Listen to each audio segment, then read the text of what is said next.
Aloha, thank you for joining me today. My name is Dr. Kathryn Taketa-Wong. I am a naturopathic physician and acupuncturist.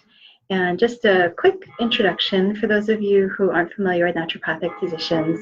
Like medical doctors, we have to attend a 4-year medical school. We're trained as primary care physicians, and as such, I can order lab tests, write prescriptions, and do school physicals just like other doctors. However, a big difference is that naturopathic doctors are trained in the power of nutrition to build health from the inside, and they use personalized food recommendations, vitamins, herbs, and nutrients, and other types of natural medicines to address the underlying causes of disease and treat the whole person. I also have a master's degree in Oriental medicine, which allows me to include Chinese medicine and acupuncture in my treatment protocols. So we have some special guests today, but before we get started, I wanted to let you know that if you have health concerns that you'd like to talk with me about, we do offer a no-charge phone consultation called the Personalized Health Strategy Session. And this 15-minute strategy session is where we can talk about your condition and come up with a plan to see how I can help you the most. So arranging a consultation is very easy. Just call our office at 808-425-2987 and let our staff know that you're interested in a no-charge phone consultation. So for today's event, we're going to be talking with a mom and a dad, and so they brought their son to see me for autism. So I'm just going to pan the camera here. Thank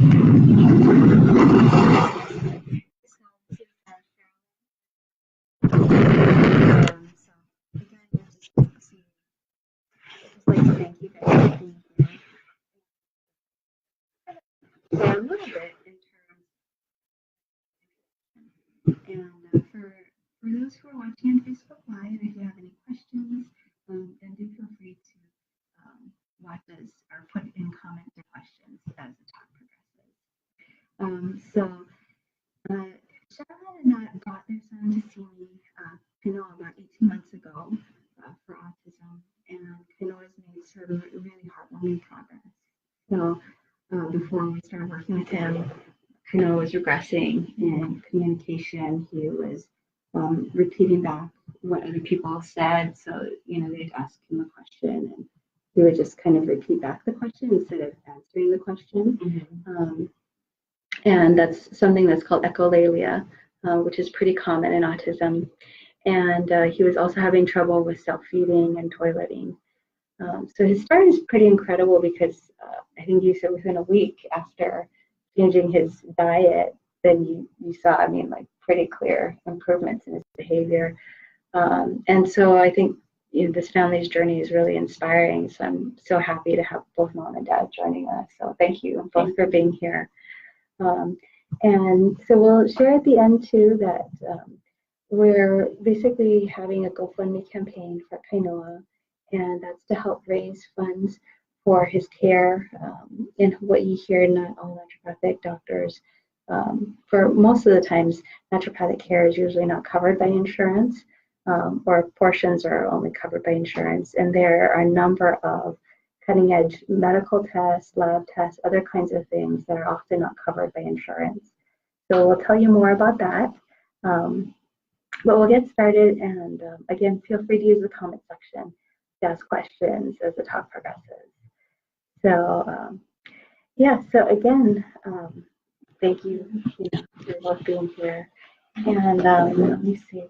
So just to kind of start off, if you could just tell me a little bit about where Kainoa was before you started bringing him to see me, in terms of how was he doing with his function in terms of language, behavior, other kinds of things. When we came to see you, his behavior, he would have outbursts. Mm-hmm. When we bring him, especially to new places, he would scream or throw a tantrum. Mm-hmm. And then the way he spoke, he would repeat. So you'd ask him a question, you'd say, "Hey, Kainoa, what do you want to do today?" He'd say, "What do you want to do today?" Instead of answering the question. Right. Yeah. So, and then how do you feel? How do I feel? What do you want to eat today? What do you want to eat? And he would say it excitedly, but it was then like, oh, and then what did you do today? Right. How was school today? He'd ask me about the same thing. Right. So that's what we learned the word echolalia. And he's just repeating back to me, and I mean, sometimes he's saying it good, but he's not giving me any answer. I don't know what he wants. And he used to also fixate on toys. Had to drag toys with him everywhere, and oh boy, if that toy wasn't around, it was the world stopped. And, he was also very pattern-based with these toys. Line them up all, and he would also do these little things to trick himself optically, to give him some type of sensory feeling. He would look out of the side of his eye and he'd run, but he would do, and like seeing where his field of vision, with these toys going past his eyes. And he used to do a lot of unusual little fixations. And like new people, that would be a problem. New places. At first, it's kind of like, no, but after a few minutes, he's like, no, I don't like this place. And he'd cry. So it was a little tough. And then, but people saw it early on. So the doctor saw it early on. We went to a neurologist, and he was like, oh yeah, it's looking like he's going to be autistic. And we thought we were doing everything we could. And then I think Cherilyn saw a flyer. I got an email about his previous music class, and there was a connection with your facility. And then I looked it up, and it spoke that you specialize in autism. And then at the same time, someone else had told me, oh, there's a doctor that specializes in autism in this building. Around the same time, within a day. It was really weird. And then and it was you. So I said, okay, I better take this seriously and move forward and just give it a shot, see what you have to say.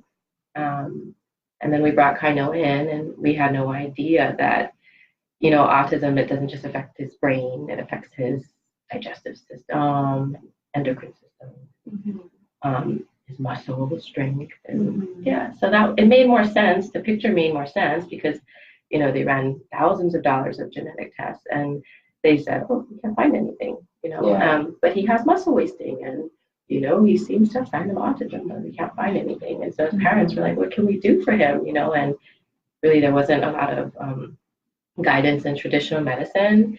We had referral to like an early intervention program for behavior that worked with some of his occupational therapy needs and physical therapy, but and his speech.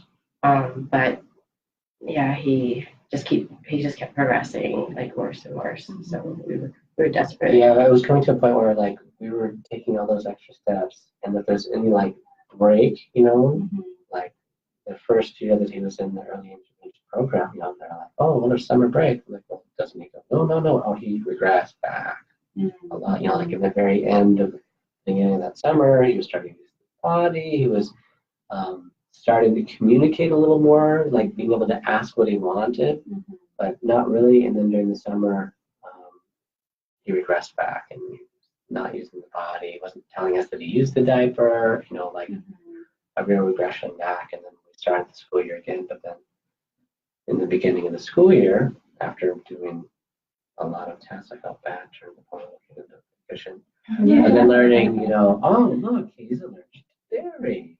Or K-sense was the term we used. Yeah, it was processed. And then, and there were some other allergy things, but those are things that we often eat. And then you address these nutritional things with the vitamins and the other supplements that were made. And it was kind of interesting because within 2 weeks, the teacher said something. We're like, oh, wow, he seems like he's really woken up. Yeah. He was dull. He was very dull, in his own world. It's not that he was easily distracted, he just was in his own world. He tried to pull you into his world, but he wouldn't come to your world. And but within 2 weeks, literally they saw that. And I would say within 3 or 4 months, it's a dramatic difference. You could look at video footage of him prior, like sitting at McDonald's or somewhere just staring at these signs and being sure they're all aligned and focusing on some of that. Versus then, 3 months later, he would say, oh, Daddy, I want a hamburger. Before you just ask him what you want, and then you'd repeat back, and then he could actually say what you want. And then he's just keeps progressing and keeps building speed. And Yeah, I feel blessed that corner came and changed, and everybody, says, "Wow, he's doing so much better." Yeah. So there's the. Yeah, that's great. And behavioral change. I mean, with so the dietary change. So I took dairy out of his diet. So that was a big one. So when you talked about the change that you saw, that was within 2 weeks. Oh, the dairy was an instant one, and then we started ramping up the vitamins a little, and that made a little more difference. He had more energy, he was a little more perky, and then. He was pretty lethargic. Yeah. Energy and no muscle tone. Yes. Yeah. And then we also dramatically changed our diet and his diet for what foods we gave him, and removing a lot of foods.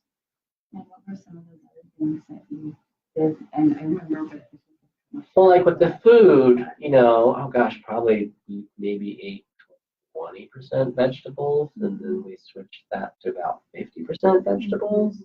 And it made a big difference on his stool, and then his appetite increased, and then next thing you know, he's taller, and he's like a really tall little boy. And it's just, and that actually just became a good habit or life change, to change what you eat. At first it's, but then you learn, and it just becomes a good pattern and habit. But then, he just kept progressing. And then we, involved him in some other program to help him with his physical aspect, because he had this poor little guy was clumsy, and he was aware he was clumsy, so he wouldn't run fast, he wouldn't jump, he would be really cautious climbing stuff because he could lose his balance. But he really stepped up on all those things with all the extra things that we were providing for him. And then now he's built up more strength, and he can climb. And because before you take him to like a jungle gym, no, he would be scared. He'd want to, but because he's scared, you'd have to go up there with him, and I'm a jungle gym. So, but now he's, gosh, I would say in the past 14 months he's not. It is so dramatic. Because before you'd see him with his peers of the same age, when he was, just turning 4, 3.5 to 4, you would just see this big gap. No interaction. No, he wouldn't. He wouldn't talk to kids. That'd be sad. A child would come up, talk to him. Hi, what's your name? He wouldn't even turn at them. He would just. And then the other boy would be like, "What's wrong with him?" And it was sad. But now he would turn around and he would say, "Hi, my name is Kainoa. What's your name?" And sometimes he would say, "I want to play." And recently, a boy asked him if he wanted to play. He said, "No, I want to play with my puzzle." And I was like, "Wow, well, you used your words. It's okay. That's fine. You don't have to play with him. You don't have to play with it." And, it's. I was like, "Wow, that's really touchy." And then, he's come so far as like he maybe a couple months ago he started music and liking to dance, and he, other boys his age, they already know how to use like an iPad or whatever that is, so he started figuring it out, and I was like, oh wow, he's catching them now. Like just today, he pulled out his little iPad and put on a song and said, "Let's dance." I'm like, oh my gosh, I can't believe that. So sorry, because it was so, I could, so different just a year ago. I mean, to imagine from that. He always has that sweet smile and demeanor, and he's a really nice looking kid. So nobody thinks anything of it. They're like, "Oh no, you got a great looking kid," No, thank you. Just so dramatic. That first 2 weeks was like everybody's like, "Wow," and then it's just. I had a friend come visit who comes every 3 or 4 months, and they commented now like, "Oh my goodness, Kainoa speaks so well now." Because before he wouldn't talk, he'd be shy, and we'd only use a few words. And a lot of times we ask him a question, repeat. And I'm really proud to say that I don't think he's repeated anything I've said in the past 4 months. Because I'm trying to. Now we're thinking about that. Just really thankful that we're just like, oh, let's try that. And there was a little concern because a lot of things are not covered by insurance, but I was like, this investment now could make all the difference, and I feel like it really did. Yeah. And whenever I bump into now, I talk to people about kids, and I bump into people that have autism. I'm like, weirdest thing happened. We did all these tests, found out he's allergic to dairy, and he had some deficiencies with some vitamins, and he woke up. Yeah. And it's not like he was sleeping; just he woke up, and now he's catching up. So before there was this huge gap, and it just felt like the gap was getting bigger and bigger. Right. And now the gap is getting smaller and smaller, Yeah. even with his physical activity. Yeah. Because we originally enrolled him in soccer like a year ago, and he wanted to play, but he was slow, has no energy. Right. Even when he would get tired, he wanted to play, but now he doesn't run as fast as the other kids because he's a little still slow enough. But Yeah. and he gets in there and he can kick the ball a little, and he's so neat. Yeah, and I'll just say a little bit in terms of kind of the medical side, and that there's definitely research, but there's a lot of research now finding that there are all of these medical conditions that can be contributing to an underlying the symptoms of autism. We did food allergy and sensitivity testing, and also there's a condition called folate antibodies where basically the immune system is attacking this one part of the body or one part of the brain, and it's not allowing folate to get into the brain. And so you have that condition where basically it's called a cerebral folate deficiency, where there's not the folate is a B vitamin that's really important for brain development, but it just wasn't getting into his brain. And the early research studies it's really exciting because it's found that this is actually a potentially reversible cause of autism. And so that if it's diagnosed and treated early, like how we did Kainoa, I mean, you pointed out, that was one of the early tests. And that was, I think he was 4, I think, but that's what I've seen is if children have this condition and we diagnose and treat it early, basically, and give the treatment is to give a certain type of folate called folinic acid, and that can basically get into the brain and addresses that deficiency of folate in the brain, and then we start to see improvement in brain function and all and so the studies have found that if it's caught and treated early, it's potentially reversible type of autism, which is huge. And that even if they're children who are older, I've treated even young adults with it, and definitely, I would say the dramatic changes that we see are typically like with Kainoa when you start young, just 3, 4, 5. But even with older children and with young adults, I have seen improvement in function. It's not the dramatic kind of change, but we do see, clear improvement where it's like, they're starting to talk more, they're starting to use more words. It's like they're starting to use their brain more, or the social skills, or those kind of things. And he also had a condition called mitochondrial dysfunction. And that's like mitochondria are like the batteries that power all of our cells. And it's like his were they were low functioning. So that's why he had the low muscle tone and the low energy, because it's like the batteries are powering his cells are just kind of like running on low. And so we gave some nutrients to basically feed the mitochondria. And then with that, then he slowly started having energy and his muscle tone improved and all those things, So and that's the message that we just want to get out and let people know that autism is treatable. And it's the work that I do is based on all of this new research. So most of it is we're always trying to bring in experts and try to help educate pediatricians and specialists, but there's still most of our medical professionals aren't aware of all of this research, and so we're continuously trying, of course, to bring in professionals and educate the community, but it's based on very new research because the folate antibodies, that condition wasn't even discovered until 2005. And there's been a handful of research studies, but they're still putting out research studies on it. And with that condition, then you also need to avoid dairy because dairy has a protein in it called folate receptor antigen that if you have that condition, it triggers the body, the immune system, to make more of the antibodies that are attacking the brain. And then we also did tests where we found that he had a marker for high levels of inflammation, particularly brain inflammation, not meningitis, not life-threatening, kind of brain inflammation, but was affecting brain function. He also has a condition where he has problems with methylation, and that affects his brain function, his liver detox, it affects his gut.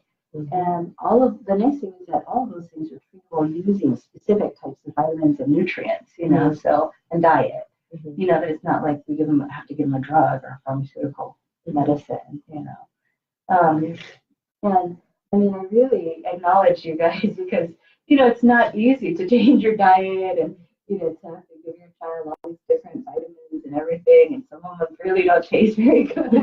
He's such a trooper. Yeah. I feel bad because I tasted all of it. Like before I give it to him, I taste it. I'm like, ooh. Yeah, I drink the water right now. So I wanted to ask you about, just that process. What have some of the challenges been in that process? Trying to change his diet and, give him all these different vitamins and everything. So what are the challenges, I guess, of the process? And also challenges just emotionally, In the very beginning, like you just want to diet at the very beginning while he's used to eating something. Right. Yeah. And all of a sudden you're like, whoa, you now need to eat more of that corn, more of that broccoli, more of those steamed carrots, more of that. And, so that was that was probably the most difficult thing because that transition was really hard for him. But then once he started getting onto that pattern, more healthy, and we just stopped buying anything that wasn't healthy, and couldn't cheat as much. And it was really sad because he never had a desire to eat candy or anything, but like right around the time we came here, he all of a sudden remembered he liked chocolate, and we had to take that away from him. And I'm like, sorry. I know. I'll ask not to be like, Mommy, does this have milk in it? Like something he wants. And, I have milk in it. Yeah. But then, there was the issue with the yeast that if you had too much sugar. What was that called? He had an overgrowth of yeast. And it would turn the sugar into alcohol. So between the milk and him, he was basically high or intoxicated. Oh yeah. So what Matt's referring to is that he had an overgrowth of yeast in his intestines. There was a test that we did to look for markers for yeast, and he did have a yeast overgrowth. And if there's an overgrowth of this bad type of yeast in the intestines called Candida, then they make a breakdown product called acetaldehyde. And acetaldehyde is actually toxic to the brain. And so I see a lot of children, particularly on the spectrum, where there are gut issues, where when they have an overgrowth of yeast, it affects their behavior. So they are kind of like silly and giddy and almost drunken. And the connection with alcohol is that alcohol has the same breakdown product. So alcohol breaks down into acetaldehyde. And then Candida also produces a lot of that breakdown product, acetaldehyde. And so because it's toxic to the nervous system, then that's why when people get drunk, if they drink too much alcohol, then they, of course, they act, giddy or silly, or they're angry drunks, where of course it's affecting their behavior because that product is toxic to the nervous system. And it's the same kind of thing if there's an excessive amount of Candida in the intestinal system. And so it was affecting his behavior, so some of the behaviors, particularly, he wasn't, I think, ever really aggressive, but there are certainly other children that I see that they can get aggressive sometimes because of that issue. Same like how some people are silly drunks and some people are angry drunks. It just kind of shows up different ways. But I do see some children that have, significant mood issues. When we find out, they do, that they have yeast issues. Then yeast feeds off of sugar. And so like when people make bread, they put the yeast and then they put sugar and then warm water. And then because the sugar feeds the yeast, it helps it to grow. But when we eat a lot of sugary foods, then that also feeds the yeast inside of us. And then you know, which is not a major issue if it's occasional sugar. If someone doesn't have a yeast overgrowth, but if someone does, it can just make the problem a lot more worse. So that was why we had to decrease the sugar in his diet. Yeah. Something that reduced the yeast. Yeah. Yeah. So there were some herbs that we used to help kill the yeast. Yeah. And then he had constipation too, right? So Yeah. that was another issue, right? You see with autistic kids. Yeah, that's a really, really common issue. Yeah. So, yeah, and then can you talk a little bit about his constipation or was before? And Yeah, well, he would make, I mean, they look like logs. They were so firm. Or little rabbit poops, yeah. Little pellets, yeah. Now they're formed. Yeah. And he's not, same body. Yeah, so that's really different. There's a lot of kids that I see that on the spectrum where dairy is a big factor, where we take out dairy and then like their constipation just goes away. And that's not the case for every child. I mean, there's some children that take dairy out, and there are other issues, other reasons for the constipation. So we have to look into those. But the reason that dairy can be an issue is that there's a protein inside dairy called casomorphin, and it's called casomorphin because structurally it's actually similar to morphine. And most people have the enzyme, and they break it down, and then that protein doesn't cause a problem. But if people don't have the enzyme to break it down, the enzyme is called DPP4. And a lot of children on the spectrum don't have that enzyme to break it down, or they don't have enough of it. And so what happens is then when they take in dairy, then they don't have the enzyme to break down the casomorphin. And what happens is the casomorphin stays intact, and then it can actually bind to opiate receptors in the brain and cause opiate-like effects. And if you think about what happens when people take morphine or Vicodin or other opiates, what happens? They get constipated, right? And so that's why dairy is an issue. Gluten is an issue for some children on the spectrum too, and gluten also has a similar protein, or actually it's a piece of protein called glutadorphin. So that's why gluten and dairy are two of the big ones on the spectrum that can cause constipation. So that really helped removing him from dairy. For sure. Yeah. And then what are some of, I just would like to hear from you in terms of what are some of the challenges that that you felt going through the process, and then what are the rewards? Well, the challenges is it's a lot of it's cutting edge medicine. A lot of people don't understand it. Trying to explain to people what we're doing and why, and then the cost associated with it, and then getting people to be supportive and be on board for his journey, and then and getting him on board to understand, to take all these supplements because it's a lot for him, and so it's been a big difference for him, lifestyle change and everything, right? And the parents who have to change your child's lifestyle, and he doesn't understand, why can't I have a cupcake at school, or right? He thinks people are being mean, and so we try to explain it, but those kind of things are hard to see as a parent, and what it costs, obviously, because insurance here doesn't really cover basically anything. It's a big lifestyle change, so you have to be committed to follow through with it and not give up and look more long term.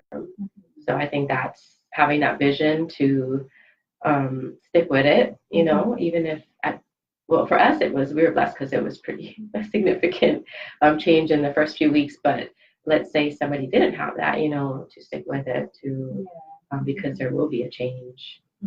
And it's like when you're detoxifying, right? It's like you're seeing immediate change here, but then it affects something else, or you're feeling better in all different areas, right? So like he now wants to socialize, which blows my mind, like as a parent, like so happy to see him. He wants to socialize, whereas before he had no care that somebody was right next to him wanting to play. And so now he's like, Mommy, what do I do? I want to play with them, which is amazing.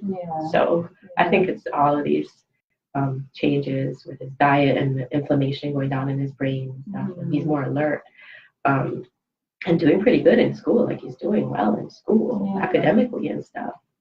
So I think, him having, less inflammation helps him so that he can focus more. Right. Because he was very distracted before. He'd get a finger and be following his finger or spinning around in circles.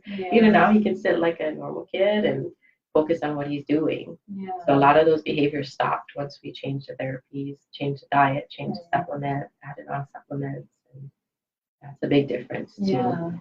And thankful as a parent to see those behaviors stop, because it's kind of embarrassing too. And you don't know how to explain to people, like when your child is having an outburst at the mall, it's embarrassing. Like, you don't know what to do, and you kind of feel like you can't go places sometimes. Like, oh, he's going to have a fit, and so it's a freedom now for me as a parent, a freedom to now be able to, oh, I can bring him wherever, and it's probably going to be okay, and we try to explain, now that we understand how his condition, we try to explain to him ahead of time too. Okay, this is what we're going to do, this is what you're going to see, and we try to encourage him, like, okay, you can get rewards and stuff if he says hi to people. So it's a big difference in this parent, and we feel very, very blessed. So I thank you so much, really. I really acknowledge both of you. I mean, because you're doing a lot of the heavy lifting with having to, implement all the things that you're managing, his diet, and we changed our diet. Supplements, which is just I can't eat ice cream in front of him. You got to be careful what crackers you buy, because you might want some. Right. A lot of organics. Soy milk, or whatever you buy. It's just, goodness, people do make stuff without dairy. Brownies or cookies. Right. I know it's becoming a lot easier. I mean, there are parents that it was like 20 years ago, and it was a lot more challenging because trying to adapt for a special diet was just a lot more difficult before. And then try to explain to people like why we have to try to get him on organic is because he with the pesticides, a lot of the kids with autism can't detoxify, right, as well as like a normal kid, right? There's some deficiencies there. So some of those things is a challenge to try to help people understand why we are spending more money on organic and trying to do those types of changes. Like I talked about that liver detox pathway, the one called methylation, that affects liver detox, and honestly, it's really, really rare that I see a child on the spectrum that doesn't have problems with methylation. It's really rare.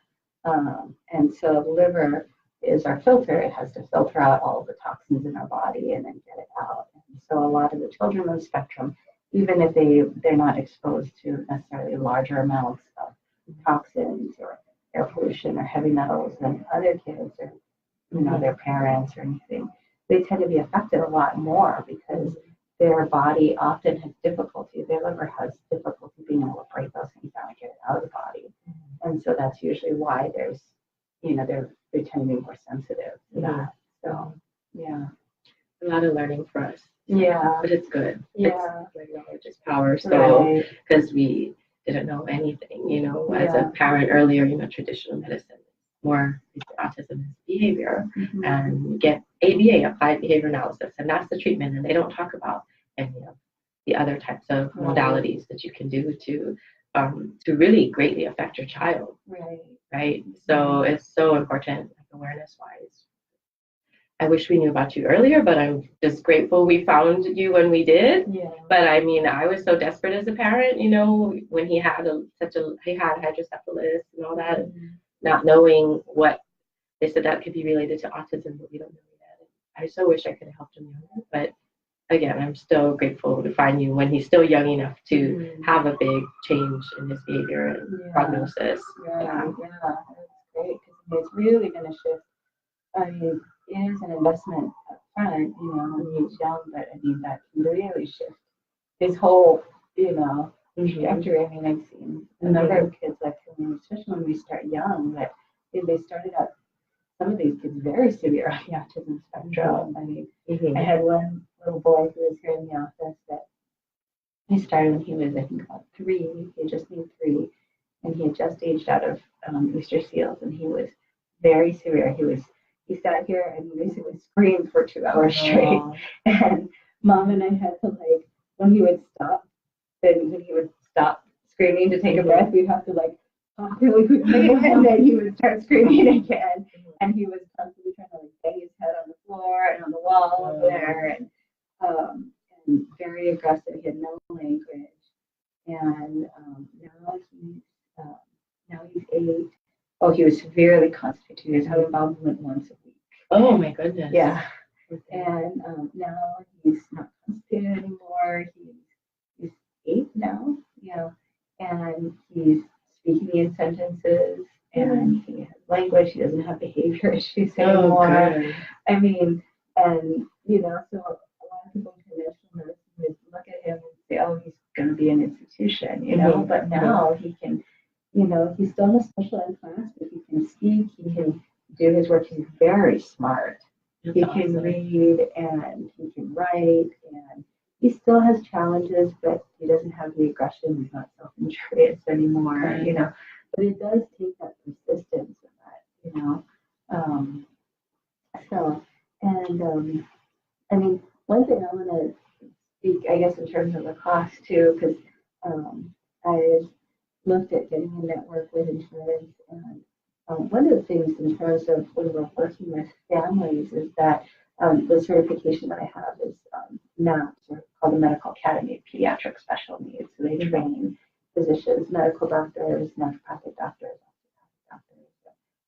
most MAPS doctors are usually not in network with insurance. The reason for that is that we need to take a lot more time, because there's no way that we can be able to do a whole intake and figure out all these issues in like 5 or 10 minutes, with a conventional doctor's visit, because they have to do a really thorough history, a thorough physical exam, all these kinds of things. That being said, though, and I've, with the conventional model with insurance, that they'll usually only reimburse a certain amount.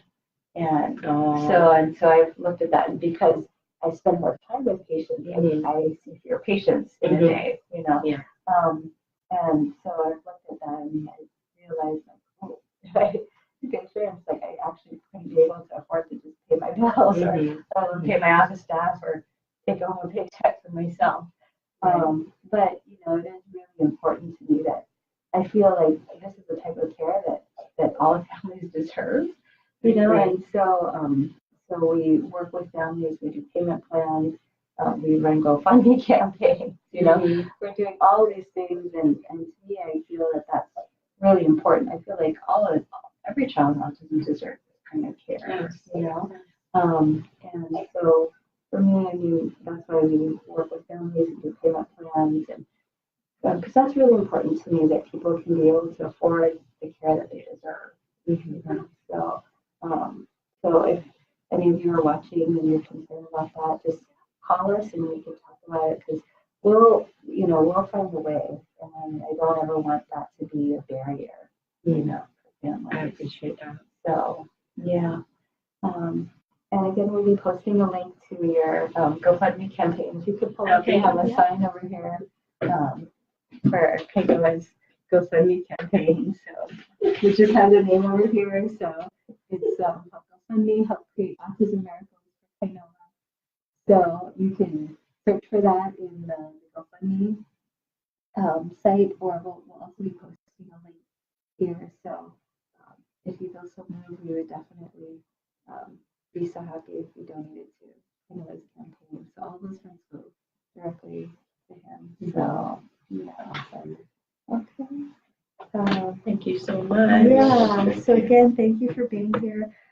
Is there anything else that you guys wanted to share, or last thoughts, or anything else you had, things that you wanted to share? Well, I'll share something that is special to me. So, like when he woke up and he wanted to play, when he first, he would never ask for anything. I tried to bribe him, like, if you want a toy, you need to know how to say the toy. I'll buy you anything if you can say it. And then finally one day he's like, can I have the Lego fire truck? And that was like a big, Yeah. and so when like, you could say the name of the toy, you're gonna buy it, of course that but that, for a little while. But now he wants to learn to play complex games like checkers, Uno, and dominoes, and he's good. That's like a really recent thing that started just before Christmas, and I'm like, oh, nothing warms your heart than being able to I couldn't imagine this a year ago, thinking that I'd be able to play with him, this type of thing, Interact. And Yeah. and he has his own little opinions now, which before was just, So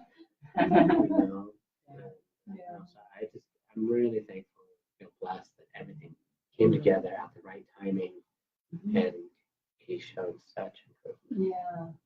The hope, right? It gives us as parents hope, because in the general system, really there isn't much. Whether it's ABA, whether always going to be, so to think maybe one day he can be functional and be a functional member of the society, that's just, as a parent, that's all you want, right? You want your kid to contribute, be happy, be healthy. Right. So for me, this is really and if we're able to share this information and help one other family, or doesn't, that would be, that's because that information is not readily available, and we saw a lot of doctors. And we're talking top people in the state. They're ranked and rated, and other doctors would say, that's the doctor I would take my son to, for what? Surgery, right?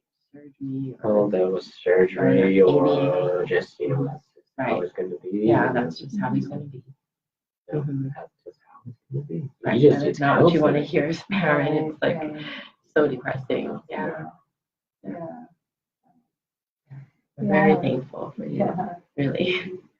Well, that's really, that's why I do this. Because my brother's on the spectrum, and that's how I got into all of this. And I always wanted to be able to help him and then help kids like him. So, this is like the greatest joy ever to see, kids like him, to see him. That's huge, to see him getting better. And, to see him being so different from where he was a year ago, and it's like, wow, so that's really where I, miracle kind of, it's so huge to see that. That's the whole reason why I do what I do, because there's just no better reward than seeing people getting better, especially kids. Their lives are completely different, in a world by yourself to wanting to explore the world with others and interact. It's a whole different world for him. So that's great. Yeah, and I am hopeful that he, I think that's possible that he might be able to eventually lose his autism diagnosis. I've seen that with kids. I've seen where they've eventually lost their autism diagnosis, and then many of them get an ADHD diagnosis. But it's not, it's more functional because they don't have hallmarks of autism. Us too. Us too. Okay. Well, again, thank you for joining us, and I encourage you again to donate to the family campaign. And again, if you have health concerns that you want to talk with me about personally, again, I invite you to just call our office. And whether it's a child with autism or special needs or just any other health condition, I do general family medicine as well. So other kinds of conditions. So you're welcome to call our office, 808-425-2987, and just ask to schedule a free 15-minute phone consult for a personalized health strategy session. Okay. And thank you again. We'll see you back here in 2 weeks for our next Facebook Live. And again, mahalo. Mahalo. Yeah.